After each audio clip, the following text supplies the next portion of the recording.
Shalom saudara-saudara di KTC dan di JGC.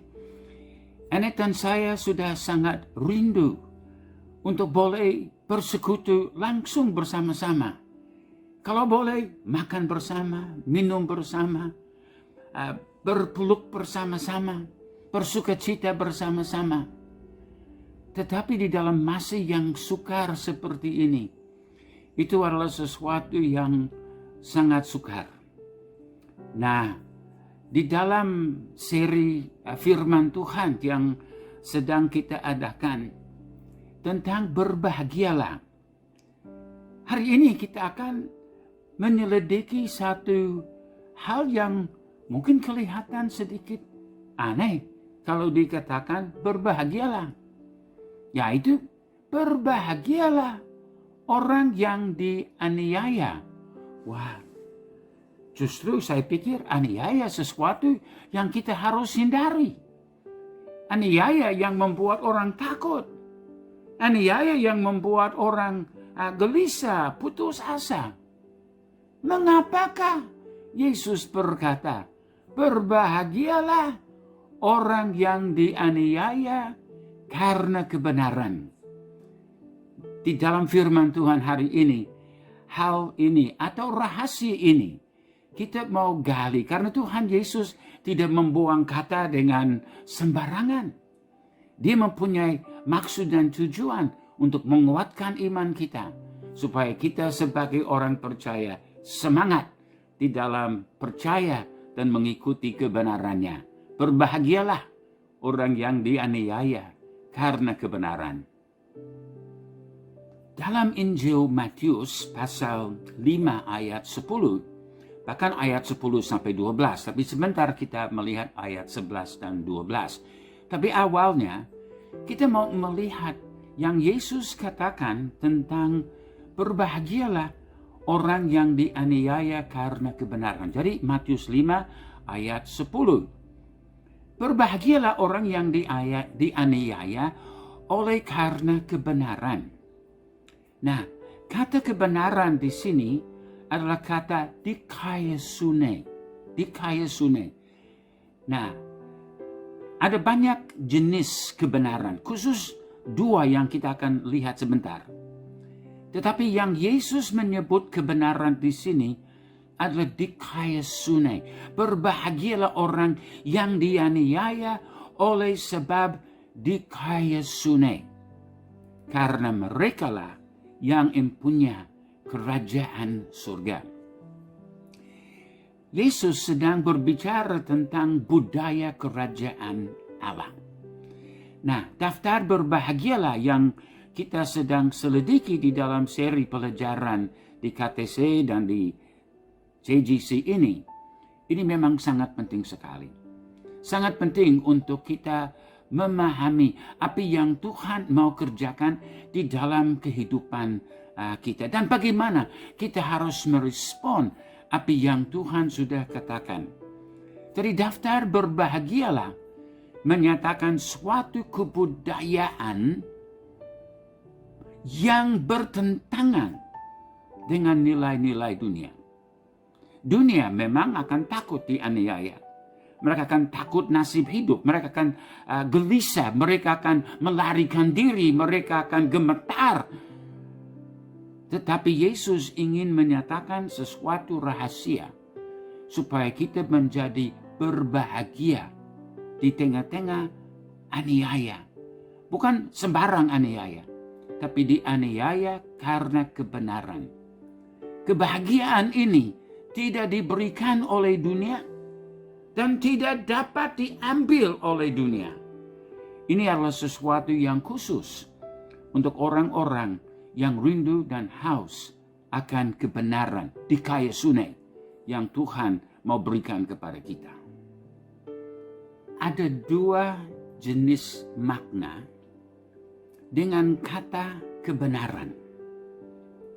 Kata kebenaran dalam bahasa Indonesia menjadi satu kata yang sejak Anet dan saya datang ke Indonesia pada tahun 1974 menjadi satu kata dan konsep yang sukar untuk dijelaskan atau diterjemahkan karena baik dalam bahasa Inggris maupun dalam bahasa Yunani yang di dalam Alkitab itu ada dua kata, dikaiosune dan aletheia.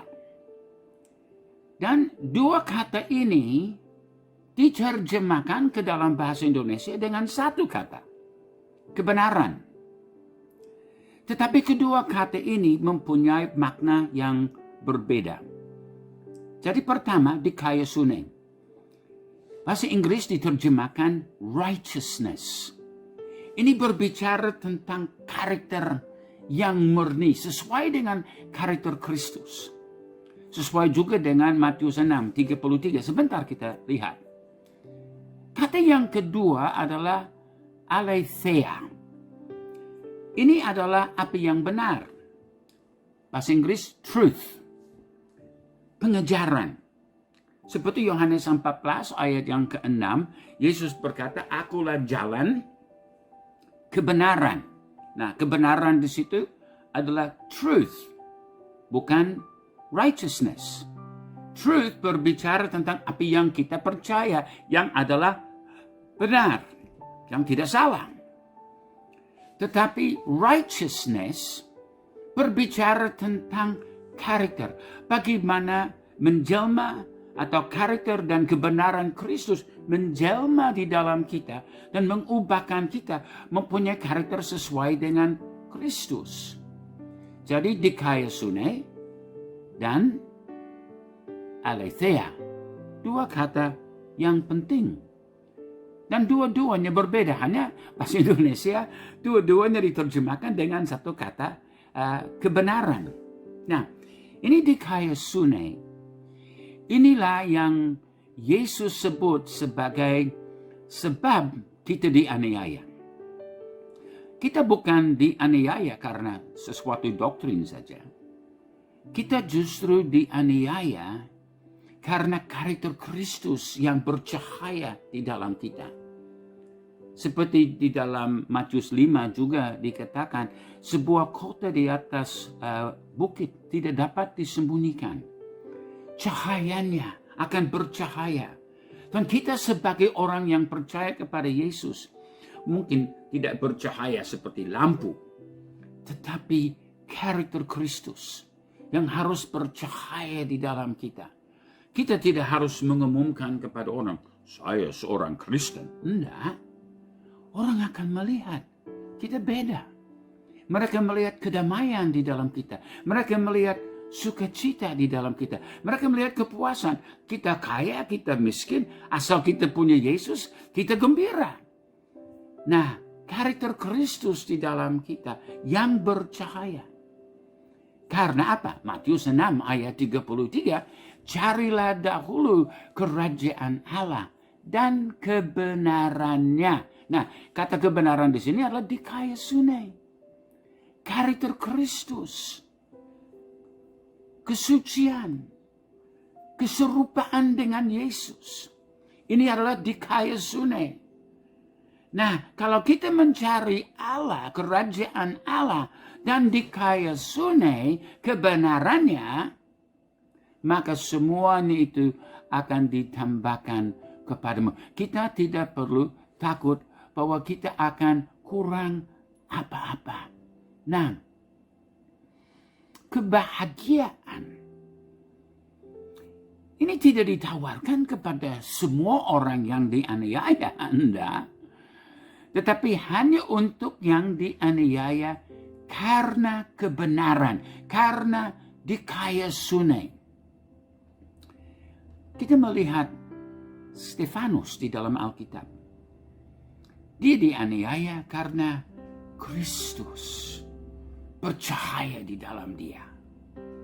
Kita melihat di dalam peristiwa dia dirajam dengan batu, bahwa wajahnya bercahaya seperti matahari, bukan secara literal, tetapi karakter Kristus yang begitu bercahaya di dalam dia. Orang dapat melihat ini adalah pengikut Yesus. Ini adalah orang yang mencintai Yesus. Mereka mendengar dari reaksinya. Dia bukan memarahi mereka. Dia tidak mengeluarkan kata-kata kotor terhadap mereka atau apa. Enggak. Tapi dia menyatakan kasih dan kemuliaan Allah. Bahkan dia berkata, aku telah melihat dia. Oh, mereka tambah marah. Ini adalah orang yang dianiaya karena dikayasuni. Ada seorang juga pahlawan gereja di dalam zaman gereja mula-mula. Nah, kita mau ketemu dengan orang ini. Namanya Ignatius. Dia adalah seorang pemimpin jemaat Antioquia. Dia mungkin dulu adalah murid dari Paulus, mungkin juga Barnabas. Tapi lama setelah mereka sudah mati juga karena aniaya, kita melihat Ignatius di akhir abad pertama, awal abad kedua, diseret ke Roma untuk dieksekusi. Nah, jemaat yang di Roma, mereka berusaha membuat petisi supaya jangan orang tua ini, karena dia sudah tua sekali, supaya jangan dia dibunuh di Kolosium, supaya jangan diberikan sebagai makanan singa. Tapi Ignatius waktu dia mendengar, dia berkata, jangan kalian menjadi musuh aku, supaya jangan aku menerima pahlawan martir. Dia ingin menjadi seorang pemenang. Dia ingin untuk menyerahkan hidupnya untuk Yesus. Dan dia menulis kepada jemaat Roma, saya merindukan saat di mana mereka membawa aku ke dalam stadion dan singa dilepaskan. Dan mereka merobek semua kulit dari dagingku, dari tulangku. Lalu tulang-tulangku mereka hancurkan sampai tidak ada sisa dari Ignatius selain Yesus Kristus. Keteladanannya itu menjadi satu inspirasi kepada suatu generasi. Jangan takut mati. Jangan takut berhadapan dengan aniaya atau siksaan. Karena kalau kita dianiaya karena kebenaran, karena dikayasuni, berbahagialah kita. Karena Tuhan menyediakan sesuatu yang luar biasa dan ajaib untuk kita. Jangan takut. Tuhan Yesus akan menyertai kita, memberi kita kasih karunia, memberi kita kekuatan di tengah-tengah aniaya. Nah, bukan karena dianiaya karena sembarang sebab, tapi kalau dianiaya karena kebenaran, karena dikayasuni, karena righteousness. Uraian Tuhan Yesus dilanjutkan di dalam Matius 5 ayat 11-12. Kita baca. Berbahagialah kamu jika karena aku kamu dicela dan dianiaya, dan kepadamu difitnahkan segala yang jahat. Bersukacita dan bergembiralah, karena upahmu besar di surga. Sebab demikian juga telah dianiaya nabi-nabi yang sebelum kamu. Wow, apa ini? Bersukacitalah dan bergembiralah karena dianiaya. Mengapa? Jadi ini dunia tidak dapat berikan, dunia tidak dapat ambil dari kita. Ini adalah sesuatu yang membuat kita berbahagia. Berbahagia di tengah-tengah aniaya. Ya, seperti dikatakan, nabi-nabi di zaman dulu juga sudah mengalami hal yang sama. Mengapa kita berbahagia? Lihat di dalam Roma 3:20-22. Sebab tidak seorang pun yang dapat dibenarkan. Ini di kaya sunai. Mengalami di kaya sunai. Di hadapan Allah. Oleh karena melakukan hukum Taurat. Nah, tidak bisa dibenarkan karena hukum Taurat. Bukan karena perbuatan yang baik. Waduh, enggak. Karena justru oleh hukum Taurat orang mengenal dosa. Tetapi sekarang tanpa hukum Taurat kebenaran Allah telah dinyatakan. Seperti yang disaksikan dalam kitab Taurat dan kitab-kitab para nabi. Yaitu kebenaran Allah dikaya sunai Allah. Karena iman dalam Yesus Kristus bagi semua orang yang percaya.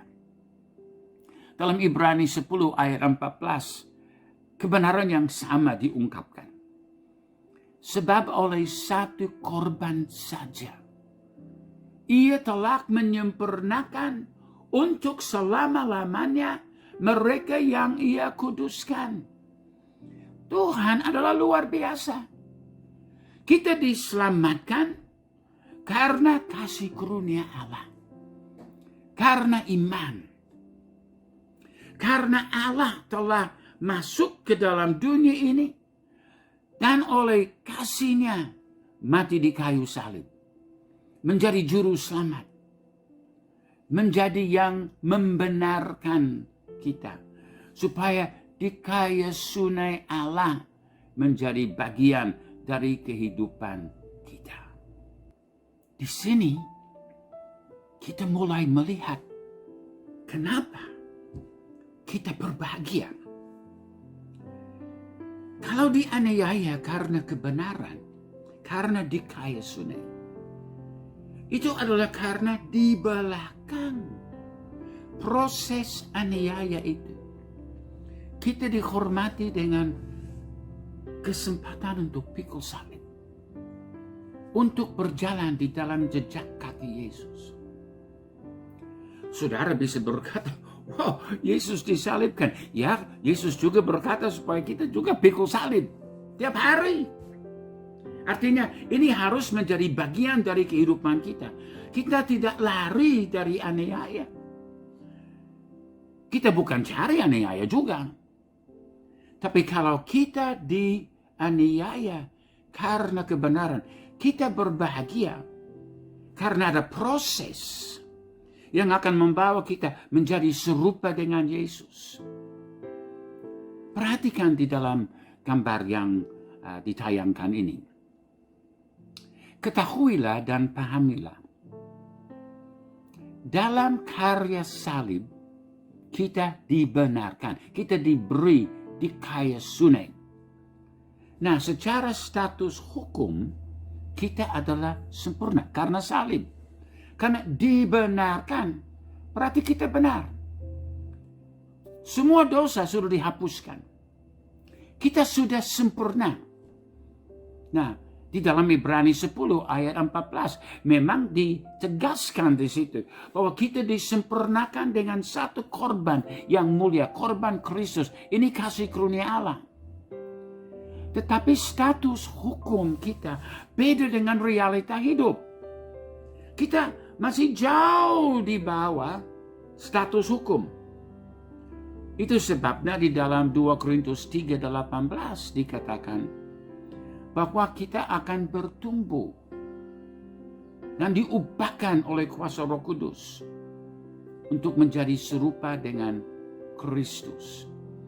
Dari 2 Korintus 3:18 berkata, kemuliaan itu datangnya dari Tuhan yang adalah Roh. Maka kita diubah menjadi serupa dengan gambarnya dalam kemuliaan yang semakin besar. Jadi kita dianiaya karena kebenaran. Adalah proses yang kita alami di dalam kehidupan kita supaya kita bertumbuh. Supaya mata kita selalu tertuju kepada Yesus.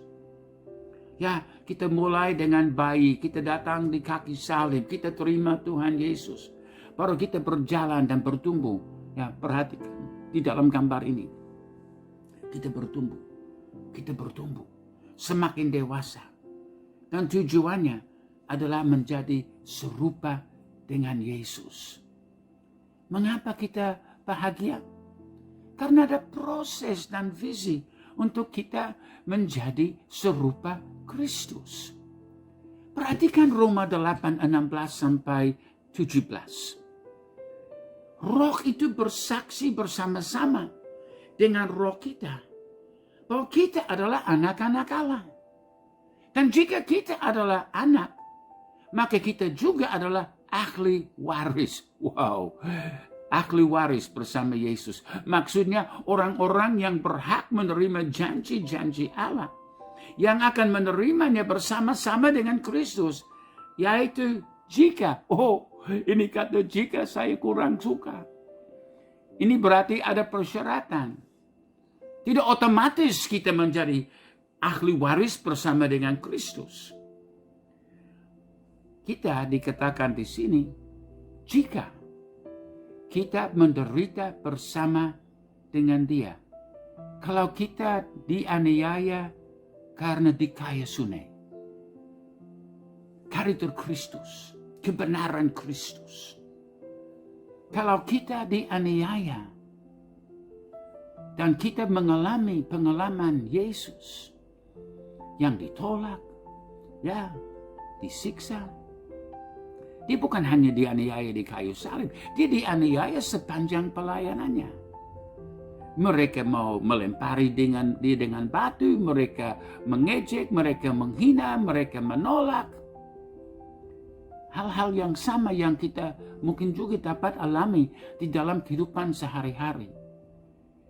Kalau kita mau menerima semua janji untuk menjadi ahli waris bersama dengan Yesus, jika kita menderita bersama-sama dengan Dia, supaya apa? Coba lihat di dalam ayat ini, supaya kita juga dipermuliakan bersama-sama dengan Dia. Saudara mau mendapat kemuliaan Kristus, mau menjadi serupa dengan Kristus, mau menjadi sempurna seperti Yesus, kita harus menderita sengsara bersama dengan Dia. Roma 8, 18 sampai 19 berkata, sebab aku yakin bahwa penderitaan zaman sekarang ini, Tuhan, ini terlalu sukar. Tuhan, bagaimana saya bisa menang di dalam situasi begini? Tapi justru di sini, lihat kepada Yesus, pegang kepada salib, mempertahankan di kayu sunai, karakter Kristus, kebenaran Kristus. Sebab aku yakin bahwa penderitaan zaman sekarang ini tidak dapat dibandingkan dengan kemuliaan yang akan dinyatakan kepada kita. Sebab dengan sangat rindu, seluruh makhluk menantikan saat anak-anak Allah dinyatakan. Wow, mengapa berbahagia? Karena kita sedang diproses untuk menjadi serupa dengan Kristus. Perhatikan lagi di dalam suratan Roma. Sekarang di dalam pasal 5 ayat 1 sampai 2. Tapi nanti kita juga lihat lebih jauh karena ini bacaan yang penting sekali. Tapi mulai dari Roma 5 ayat 1 sampai 2. Sebab itu kita yang dibenarkan karena iman, kita hidup dalam damai sejahtera dengan Allah oleh karena Tuhan kita Yesus Kristus. Oleh Dia kita juga beroleh jalan masuk oleh iman kepada kasih karunia ini. Di dalam kasih karunia ini kita berdiri dan kita bermegah dalam pengharapan akan menerima kemuliaan Allah. Perhatikan ini saudara-saudara. Kita dibenarkan dengan tujuan, dengan visi. Bukan untuk cuma tunggu-tunggu sampai Yesus datang dan dibawa kita ke surga. Enggak. Kita bermegah dalam pengharapan akan menerima kemuliaan Allah. Nah, ini bukan hanya nanti di surga. Ini Tuhan mau kerjakan di atas bumi ini. Dia mau supaya kita menjadi pemenang-pemenang di sini, di bumi ini. Dilanjutkan dalam Roma 5 ayat 3 sampai 5. Dan bukan hanya itu saja. kita malah bermegah juga dalam kesengsaraan kita. Astaga, apa ini?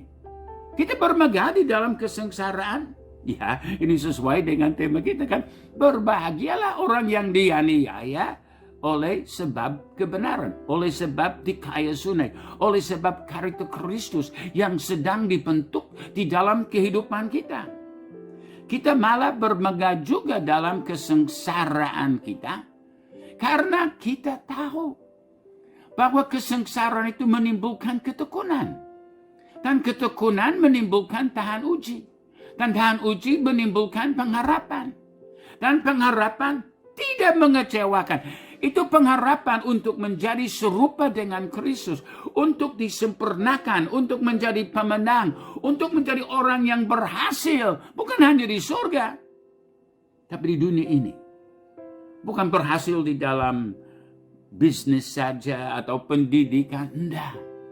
Tapi berhasil untuk menjadi alat ajaib di dalam tangan Tuhan. Yang Tuhan pakai untuk kemuliaannya. Yang boleh menjadi pemenang jiwa. Boleh mendoakan orang sakit dan melihat mujizat terjadi. Ini yang Tuhan ingin melihat di dalam kitab. Dan pengharapan ini tidak mengecewakan. Ada proses, memang kita dianiaya, memang kita mengalami sengsara, memang kita akan mengalami kesukaran-kesukaran.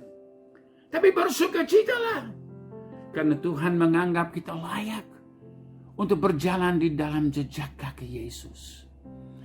Di dalam Ibrani 6, 17 sampai 18. Karena itu, untuk lebih meyakinkan mereka. Mungkin saudara, saya kurang yakin. Kenapa kita dianiaya? Kenapa kita disiksa? Kenapa ada sengsara?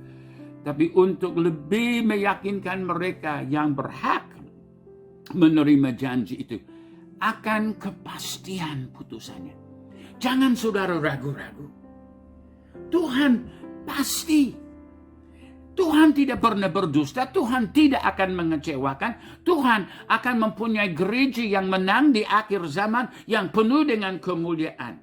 Apapun yang dilakukan iblis atau antikristus atau nabi palsu, rencana Allah, maksud abadi Allah, penggenapan rencana Allah, pasti.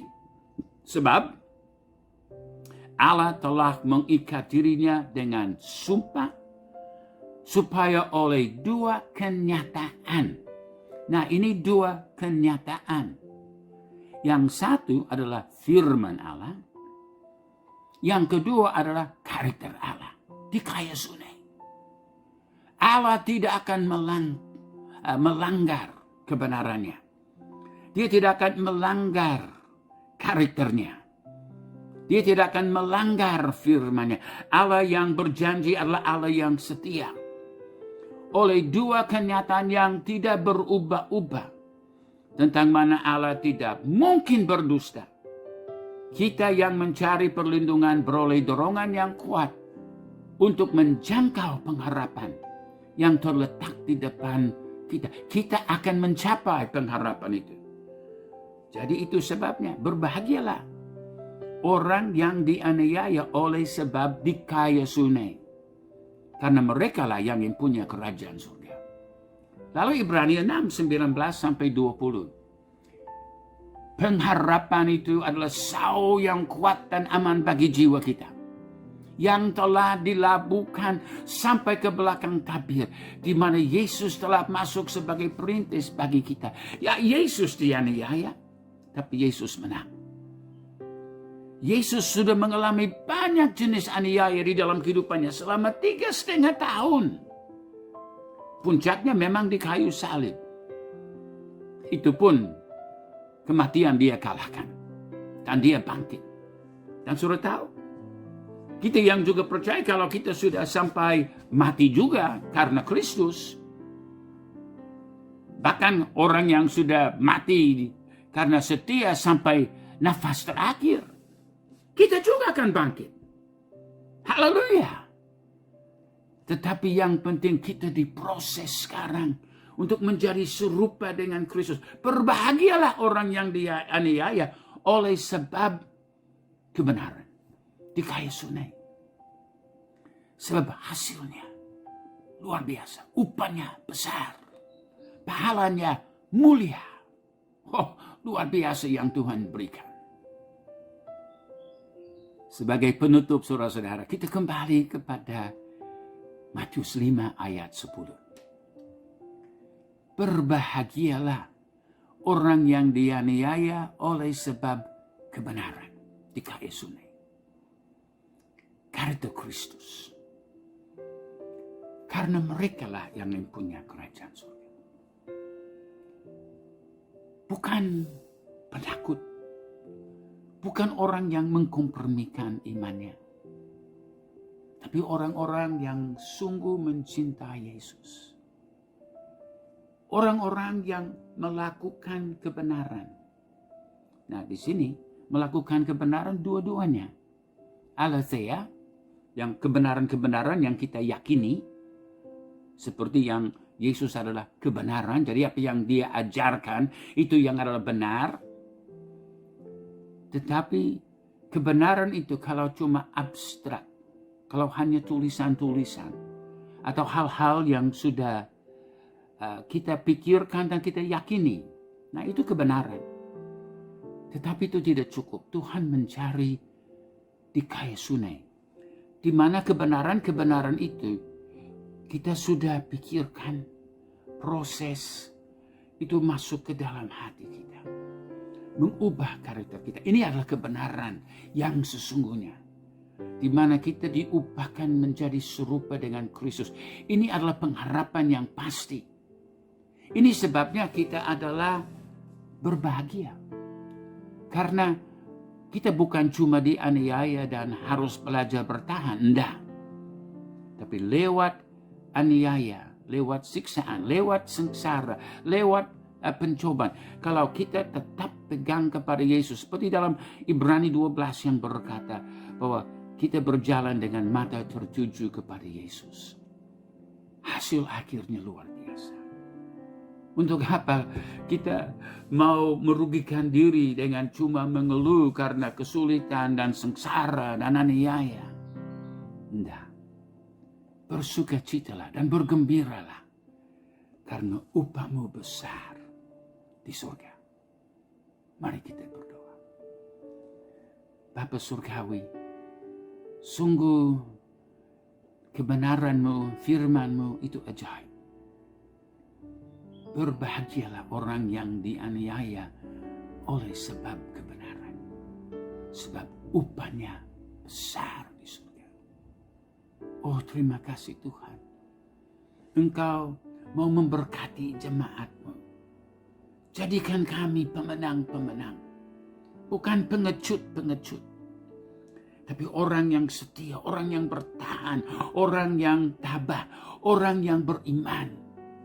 Karena kasih karunia-Mu sanggup untuk menolong kita dalam segala situasi.